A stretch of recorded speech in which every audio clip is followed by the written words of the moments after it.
अस्सलाम वालेकुम viewers, rich Pakistan का नया एपिसोड लिए मैं हूं आपका मेजबान अब्दुर्रहमान। आज डिस्कस करेंगे दो इंटरेस्टिंग न्यूज। पाकिस्तान के सबसे बड़े सोलर पावर पार्क पर अहम पेशरफ्त हुई है। इस पार्क के लिए दरकार हजारों एकड़ जमीन खरीद कर हुकूमत पाकिस्तान ने अपने कब्जे में ले ली है। इसके अलावा आज की वीडियो में आपको यह भी बताएंगे कि इंडिया की किस रियासत ने दुनिया में सबसे सस्ती सोलर बिजली खरीदने का मुआहदा किया है। वो बिजली किस कदर सस्ती होगी वो आपको प्रोग्राम के दूसरे हिस्से में डिस्कस करेंगे। जबकि आज की वीडियो में आपको यह भी बताएंगे कि हुकूमत पंजाब ने सूबे भर में 1400 प्राइस मजिस्ट्रेट फैला रखे हैं। उनकी कारकर्दगी क्या है और क्या वजह है कि इन प्राइस मजिस्ट्रेट्स के बावजूद सूबे में या मुल्क के अंदर महंगाई कंट्रोल नहीं हो रही। पहले चलते हैं मुजफ्फरगढ़, जहां पर तहसील है चौक सरवर शहीद। वहां पर हुकूमत पाकिस्तान ने 2553 एकड़ जमीन खरीद ली है। इस जमीन के ऊपर 600 मेगावाट का सोलर पार्क लगेगा। हुकूमत पाकिस्तान ये सोलर पार्क गुज़िश्ता 1-1.5 साल से लगाने की कोशिश कर रही है, लेकिन कंपनीज इसमें इंटरेस्टेड नहीं थी। तो अब हुकूमत ने जमीन खरीदने के बाद इस कोशिश को तेज करने का ऐलान किया है। ये पूरी जमीन हुकूमत पाकिस्तान की मलकियत बन चुकी है। इस पार्क पे जो हुकूमत ने रेट दिया था बिजली का, वो 3.4 सेंट फी यूनिट था। यानी रुपयों में कन्वर्ट करें तो तकरीबन 10 रुपए फी यूनिट इससे बिजली हुकूमत पाकिस्तान को मिलनी थी। फिलहाल कोई कंपनी इसमें इन्वेस्ट करने को राजी नहीं थी क्योंकि जमीन ही नहीं थी। अब जमीन आ गई तो उम्मीद है कोई ना कोई कंपनी इस पर आए। अब इस पर मेरे 1-2 खदशात जरूर हैं कि एक तो इसके अंदर भी जो टैरिफ रखा गया है, जो कीमत रखी गई है, वो 70% डॉलर्स में है, 30% मुकामी करेंसी में है।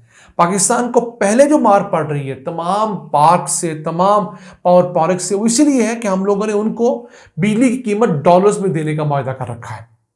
तो हुकूमत को चाहिए कि अब जरा अक्ल के नाखून ले, इस डॉलर वाली बात को निकाले, पाकिस्तानी इन्वेस्टर्स को बुलाए और उनको ये तमाम पार्क दे, ताकि यहां से बिजली अगर 10 की बजाय 12 रुपए यूनिट भी मिले और वो पाकिस्तानी करेंसी में हो तो यकीनन हमारे लिए बहुत बड़ा फायदा होगा। अब आपको लेकर चलते हैं सरहद पार, राजस्थान की रियासत, जिसने एक सोलर पार्क वाली कंपनी से मुआहदा किया है जो कि इस रियासत को 2 रुपए 64 पैसे वाली सस्ती बिजली देगी। देखें, वहां पर 2 रुपए 64 पैसे पे डील हुई है। ये दुनिया के अंदर होने वाली सबसे सस्ती सोलर पावर की डील है। अब इसके अंदर सोलर पार्क लगाने वाली कंपनी को नुकसान नहीं होगा। उसने तकरीबन 810 मेगावाट का सोलर पार्क लगाना है राजस्थान के अंदर।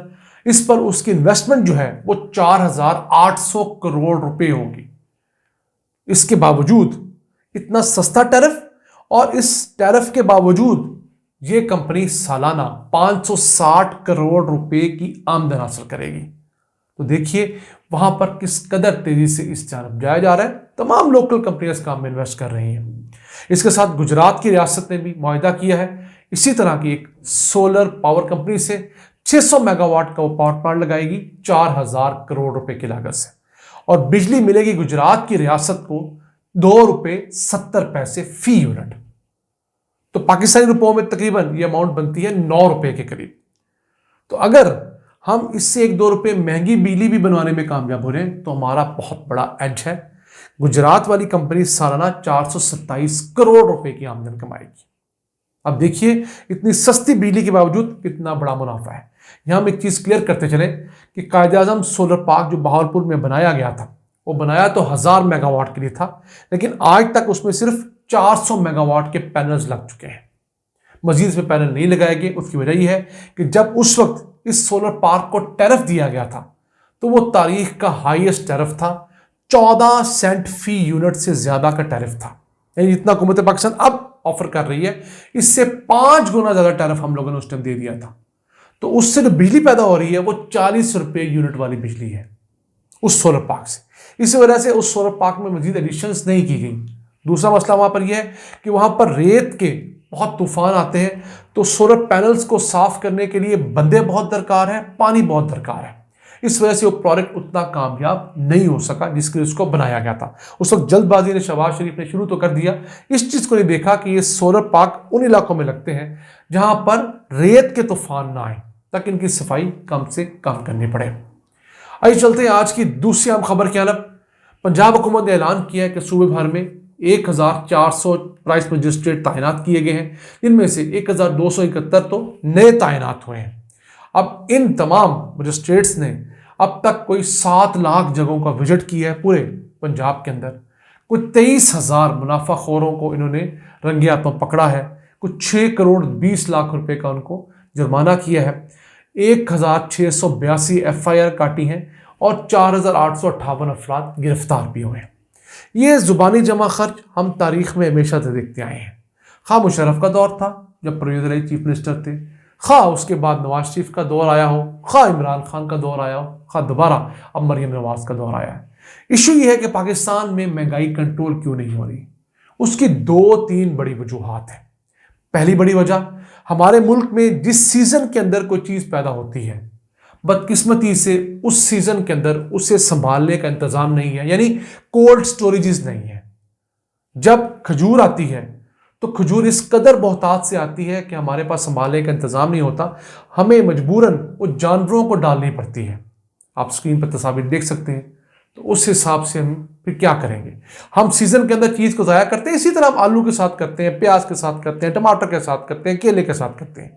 केले का सीजन आता है तो सड़कों पर 30 रुपए 40 रुपए दर्जन केला रुल रहा होता है, खरीदने वाले कम होते हैं।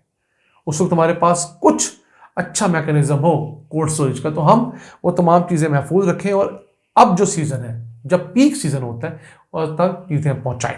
पहला रीज़न ये है। दूसरा ये है, हमारे यहाँ मुनाफाखोरों का बहुत बड़ा गठजोड़ है और वो हुकूमत के लोगों के साथ मिलकर दिहाड़ियाँ लगाते हैं। उसूल ये है कि जिस भी सब्जी या फ्रूट मंडी के अंदर सुबह सुबह ऑक्शन होगी, तो वो ऑक्शन मुतलका असिस्टेंट कमिश्नर, जो कि 17वें ग्रेड का ऑफिसर होता है, उसके ज़ेर निगरानी होगी। अब बदकिस्मती ये है कि असिस्टेंट कमिश्नर तो शायद महीने में 2 चक्कर लगाता है मुतलका सब्जी फ्रूट मंडी का। उसका कोई ना कोई छोटा ड्राइवर खाकरोब जाता है वहाँ पर और वहाँ के आड़तियों से मिल मिला के जो रेट वो बताते हैं उसके ऊपर चीज़ें अनाउंस कर देता है। तो चीज़ बिकी महंगी होती है, रियासत को खुश करने के लिए सस्ता बताया जाता है और अक्सर रेट लिस्ट में जो रेट लिखा होता है उस पर पूरे शहर में चीज़ दस्तयाब नहीं होती, बल्कि मंडी में भी जो चीज़ ओपन ऑक्शन के अंदर फरोख्त हुई होती है वो उस रेट लिस्ट से ज़्यादा पे फरोख्त हुई होती है। तो इस चीज़ को हल करने के लिए प्रॉपर अलहदा डिपार्टमेंट होना चाहिए जिसकी पूरी हिरारकी हो, जिसमें किसी किस्म का पटवारी ना हो। नॉर्मली क्या होता है, हुकूमत पटवारियों को या इस तरह के छोटे मोटे अफसरान को इजाफी चार्ज दे देती है प्राइस मजिस्ट्रेट के, और वो ऑलरेडी इतने करप्ट हैं कि उनके पास दिहाड़ी का एक नया सोर्स निकल आता है। वो अपना रमज़ान भी ख़राब करते हैं, वो दुकानदारों को भी ब्लैकमेल करते हैं। हर जगह दुकानदार जिम्मेदार नहीं होता। मैं ज़ाती तौर पर इस चीज़ को आजमा चुका हूँ। बहुत जगह दुकानदार रेट लिस्ट से महंगी चीज़ मंडी से खरीद कर लाया होता है ओपन नीलामी में, ओपन ऑक्शन में। लेकिन बदकिस्मती से निज़ाम इस तरह का गंदा है कि चूंकि रेट लिस्ट जाली तरीके से बनी होती है हुकूमत को खुश करने के लिए।